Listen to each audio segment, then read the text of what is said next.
Hello, friends. I'm Jitendra Tatia, business advisor to family businesses, startups, and medium enterprises. A lot of businesses struggle with issues like high debt, business disruptions, and creating a niche for their product. These issues, when not managed well, certainly affect the business prospects, but then they also spill over the personal life of the entrepreneur. So, we at Crego Advisor thought of bringing to you series of interview with people who have stood the test of time and can give us some practical solutions to handle business issues. Words of wisdom from such people can really be helpful for all of us.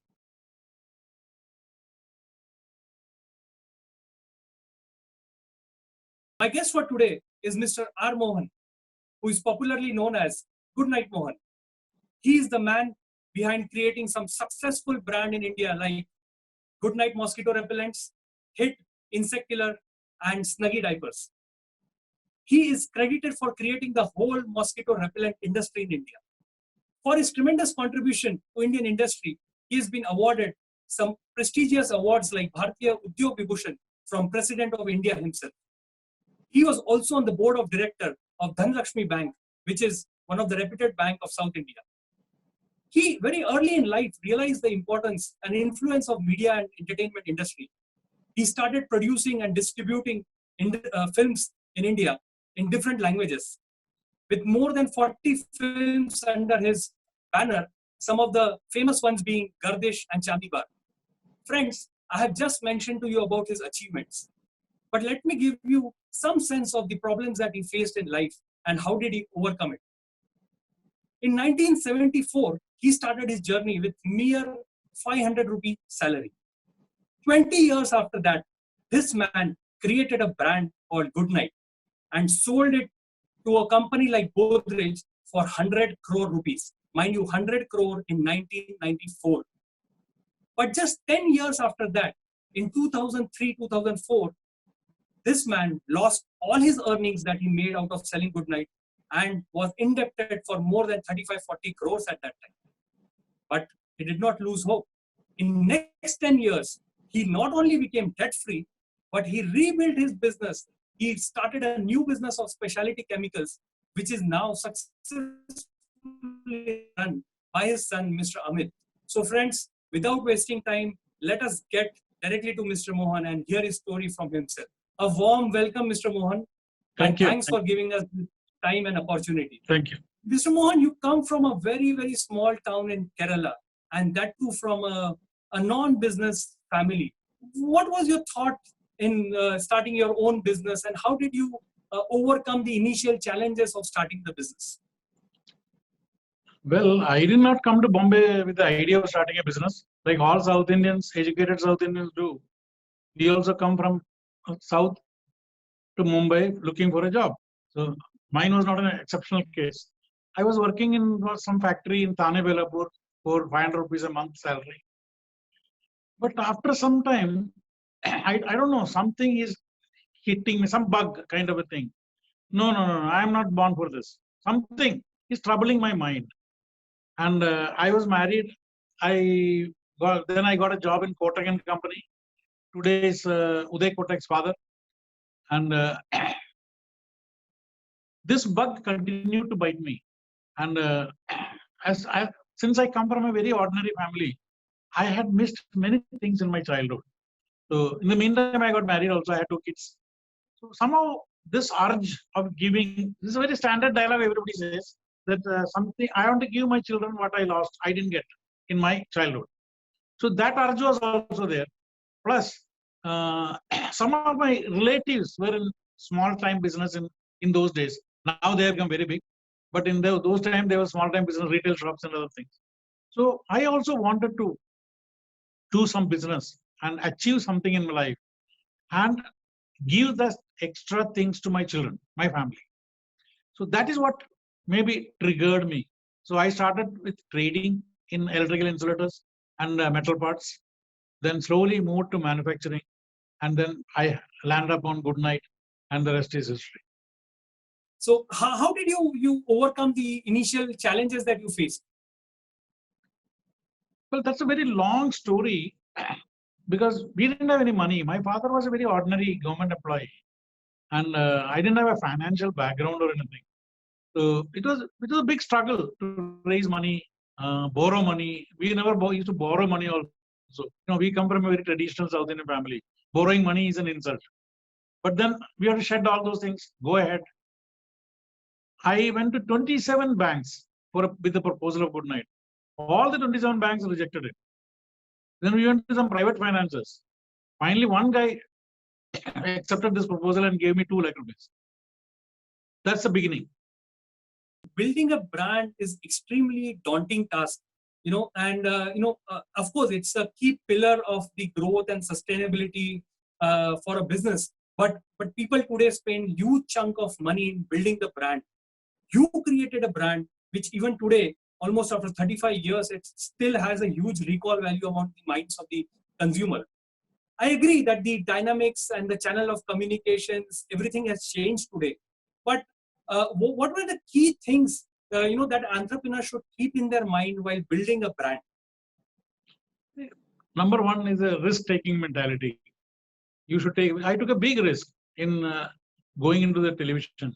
In those days, there was only one channel, so everybody would have seen it. That's the Doordarshan. So today, that's not the case. So your expense and your spread out is much bigger. But even then, I took a risk. In those days, Doordarshan had only 7 or 8 ads of all the multinationals. Now, most of the Indian companies did not go to television. But I took a chance, risk. That is number one. Number two is the confidence in the product, because of which I decided to go for ads in television. Number three is the quality of the product. You understood? I was very sure that this product will work and people need it, they will buy it. That was a faith, on the product itself we had, which allowed me to take this risk and which succeeded. Right. So you're saying brand building goes much, much deeper than mere advertising and marketing. I mean, it is much, much deeper, much, much deeper. The involvement, the contribution from your side by everything, by mind, by body, by work, by dedication. Otherwise, no brand, just by advertising in TV, no brand can be built. Right. Sir, my next question to you is more of a psychological question than a commercial question. I mean, what was your thought process when you decided to sell such a successful brand like Goodnight to Godrej? And how did you arrive at its valuation? And most important, how did you let your baby go? Because entrepreneurs get too attached to the company or the brand that they create. How did you let go that? So, very good question, Jendra. See, however, in India, however you may love your daughter, one day she has to be married off. You understood? So, first principle in life was never get emotionally connected with your business. You can emotionally connect only with your family, nobody else. So, business is separate. It's a different identity from you. You understood? So, the valuation was very simple. There was no system of valuation in those days. Probably, maybe I was the first known commercial consumer brand to sell off lock, stock and barrel in India, at least. We were actually planning to go for a public issue, IPO. In fact, Uday Kotak was handling that. So Uday one day asked me, what is the total layout on the public issue? I said about 100 crores. If I write a check for 100 crores, will you walk off taking the check? So entrepreneurs always answer like this. Why not? Right. And I didn't have a background of business and other things. So I said 100 crores if you give me today, which I think I'm going to earn in the next 20 years or 15 years, why not walk out? I can spend more time with my family. And I had the idea of starting so many businesses at that time. I thought I'll put the 100 crores in the bank and then live my life happily ever after, like in the fairy tale. But it didn't happen. So anyway. Yeah. Right. I am sure, a lot of family businesses and entrepreneurs can relate to this, because, it takes a lot of guts, maturity and courage to take such decisions. Let us move to your journey after you sold Goodnight. Right? You ventured into a lot of businesses. Some succeeded, some failed. and you finally landed up into a huge debt after selling Goodnight. How did you overcome there, and what really went wrong during those days or your decisions, and how did you overcome that? Because today, a lot of big businesses are facing this issue of debt, but they're not able to come out of that. So, can you give some experience out of that? I can tell you my experience, but it may not apply for everybody. See, basically, I initially, even though I thought I will not do much business, I'll just do something very minimal, I just did the opposite. This is another big problem with most of the entrepreneurs. They cannot sit idle. You want to do that, I want to do this, I want to do that. I saw something in Israel, I want to do that also. Then I saw something in France, I want to do that also. Everything I want to do. The problem was human resource. I was used to a certain set of people in running Goodnight. They were all gone with the company sale. So I had to recruit new people. And very difficult today, or in those days also, to get sincere, honest, and hardworking managers who think like an entrepreneur. You get a lot of good people also. I'm not saying everybody is like that. But you need managers. We are not a corporate company. We are an entrepreneurship company. We need managers who think like us. Not systems and other things. All these things we need. But that's at the second level. Initially, you should make the business stand up by its own. So we failed in that. And we spread too far. And that is the biggest mistake any entrepreneur does, which I'll tell. If anybody is listening to this, 10 people listening to this, one person listens to it and follows it, I'll be happy. That is, do not get into 10 different businesses. Just focus on one. Maybe if you're too capable, two. That's all. Now, coming back is, at that time, I had a lot of help from my son. He was also an entrepreneur, maybe. So he decided to close all the businesses which is not giving profit. So I accepted with him. I agreed with him. Then we sold off some of the assets what we had, including our house. Everything we sold off. And we paid off all the debts. I told you, we don't believe in borrowing and keeping debts and going. We paid off all the debts by selling our assets. Then we focused on one particular industry, that is a chemical, which is used for Goodnight. Then we became very successful in that. We came back with more vigor and power. So you're trying to say that not only assets, you sold your house for coming out of the debt problem? Yes. One should have that mentality to pay off your debts. Don't be like the big businessmen who have run away from India. So what was the psychology of you and your family at that time? Coming out of your house and moving to your rented place, how did all get managed? It was very tough initially, but fortunately, I had a nice family who accepted, who agreed that they have seen the ups and downs, and we were all confident that we will come back, and we did. Great. So for being a good entrepreneur, you need a good family also. Great. I'm sure that there will not be a single entrepreneur who does not have his share of disappointments and frustrating times. But the one who can take such gusty decisions, can surely revive and come back to their businesses with a better version of themselves by learning from failures. So, Mr. Mohan, we have seen Mr. Mohan as Goodnight Mohan. We have seen Mr. Mohan as a film producer. We have seen Mr. Mohan as a chemical industry businessman. We have seen Mr. Mohan now as an agriculturist or an ecotourism hospitality person. You have done n number of different businesses. You have taken plunge into different businesses. My next question is, has two parts. One is that how do you decide about getting into a new business, or how do you get yourself convinced about getting into a new business? And what is that common thread that runs across all the businesses? What is that common principle that you always look before starting a business? What excites you is what you should do. You should never do like, supposing Mr. Jitendra Tatia is making orange juices and making money. I also want to do the same thing. There starts your failure. See, the business should excite you. Wow, this is very interesting. This is very exciting. You understood? Right. It's like falling in love with a girl you see the first time. That excitement should be there in the business also. Then only you'll be successful. So a lot of entrepreneurs today do their business working on Excel and presentations, and they get convinced of moving out of business. What do you think? Is that how does an entrepreneur move after that? You understand financials, you understand the presentation of the business. What next? What after that entrepreneur should? I've seen some of them. See, they make a project on the paper. You understood? And they want to sell it. Right. Without doing anything. This is quite surprising. I came across 2-3 people. They came to sell the business to me without having anything other than some calculations and projections.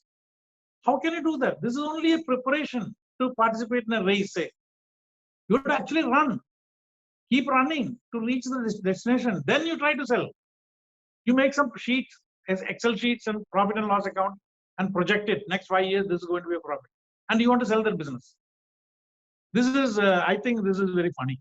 That excellent presentations are probably just the starting point of a race, and you have a long race to run after that. Yeah. Great.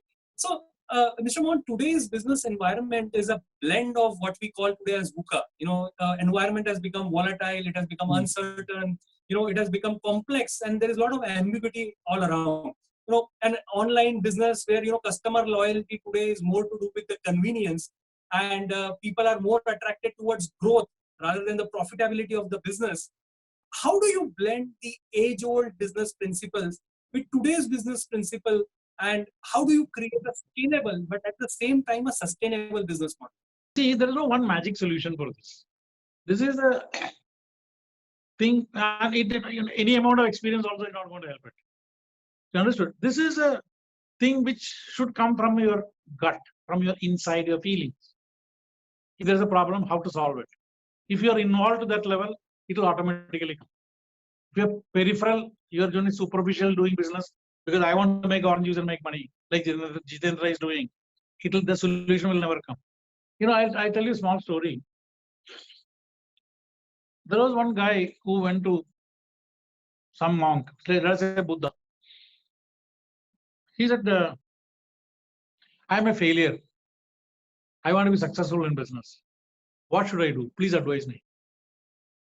So Buddha said, come with me. So they walked together. The river came. They still walked inside. And when the river was almost his height, Buddha pushed him inside water, kept him there for about 40-50 seconds. Then he came out. Then he left him. Then he came out gasping. So Buddha asked him, when you are underwater, what is the only one thing that you wanted very, very, without any compromise, you wanted something when you were under the water? So he said, yes, I wanted oxygen, air. Yeah. This is the kind of feeling towards your business you have. I have to do this. Like you are underwater and you wanted air. That drive is there, or that passion is there. You have to come out successful. There is no way out. You will. You should get convinced about something, and you wanted to do it the way that man wanted to breathe. Then only enter into that. Otherwise, please don't come. You will fail. Like I saw one photograph in my friend's place. It was a very simple photograph of 2 birds flying. And written below was, they fly because they think they can. So simple. But the depth of the sentence. They fly because they think they can. If you think you can, you can. If you think you cannot, you are right. Right. So, Mr. Mohan, I think what I'm hearing is that we need to have that belief in our business, belief in what we are doing, and then find that one reason why you're doing that or why you want to do something, which can help you move forward and give you a lot of motivation. A lot of business entrepreneurs or family businessmen particularly, they have a difficult challenge managing their family and business together. Entrepreneurship is a 365 days, 24/7 job. How does one create that balance of business and family? You mentioned in the earlier part of the interview that your family supported a lot. So I want to know, what is your business mantra, or what is your mantra for managing the family well along with the business? Again, here also, see, everything depends on the passion. Here also, it depends on how much you love your family. You understood? I told you before, I wanted to give a better circumstance, better things to my children than what I had as a child. That's every father thinks like that. But many may not be successful. Many are more successful than me also. So if you love your family really, within from inside, so they also understand it. So when I spend time, they are happy with me. When I don't spend time with them, still they know that I'm busy because of something else. He's working for us. They realize it. It's not an easy job, but one can do it if one wants. You really see, I told you, they fly because they think they can. If you want, you can do anything. So if you sincerely love your family, they will go along with you. There is absolutely no problem. To people, who are right now ignoring their families for their own passion and for their own businesses, what do you think, and what is your advice for that? Well, at least find some time and show them your sincere love towards them. You need not spend all the time, till you're successful, you may have to work hard more. I can understand. For example, when I started Good Night, I was hardly at home. I used to hardly sleep. The night I used to produce in the factory. When I come back, I used to be the finance manager. I used to be the sales manager. Everything, all in one. I used to sleep only the 2 hours of train journey from my house to my factory and back. So that's the kind of passion you should have. And that's the same kind of passion you should have with the family also. Important piece of advice, Mr. Mohan. Thanks for that. Mr. Mohan, today, a lot of, large businesses have their own set of business advisors and expertise at their own disposal. But, when you look at small, medium, family businesses, they don't have too many advisors to advise them, and they largely depend on their chartered accountants for their business advisor. And unfortunately, CAs are busy with their own compliance work.